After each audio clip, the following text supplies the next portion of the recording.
Latest news updates కోసం ఇప్పుడే download చేసుకోండి మీడియా ఎఫెక్ట్స్ యాప్.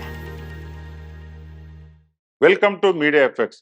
కాషాయ వ్యతిరేక కూటమికి శంకుస్థాపన చేయడానికి చాలా ఆలస్యంగా చేసిన ప్రయత్నంలో కాంగ్రెస్ సరిగా చేసిన ఒక విషయం ఏమిటంటే కూటమి సంక్షిప్త నామంతో రావడం.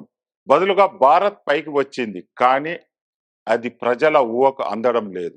ఏది ఏమైనప్పటికీ బీజేపీ దీనిని ఐఎన్డిఐ కూటమి అని పిలవడానికి ఒక సులభమైన పరిష్కారాన్ని కనిపెట్టింది. తద్వారా కూటమి ఎక్రోనిమంలోని భారతదేశం పేరు యొక్క మాయజాలాన్ని తొలగిస్తుంది. ఇది బీజేపీ వ్యూహకర్తల చాలా తెలివైన ఎత్తుగడ. కానీ మీడియా ప్రధాన స్రవంతిలో ఎప్పుడు ఐఎన్డిఐ కూటమి అని చెప్పడం ఆశ్చర్యంగా ఉంది. ఎన్డీఏ పరంగా మీడియాకు అదే ప్రమాణం వర్తించదు. వారు ఎన్నడూ ఎన్డీఏ కూటమి అని పిలవలేదు.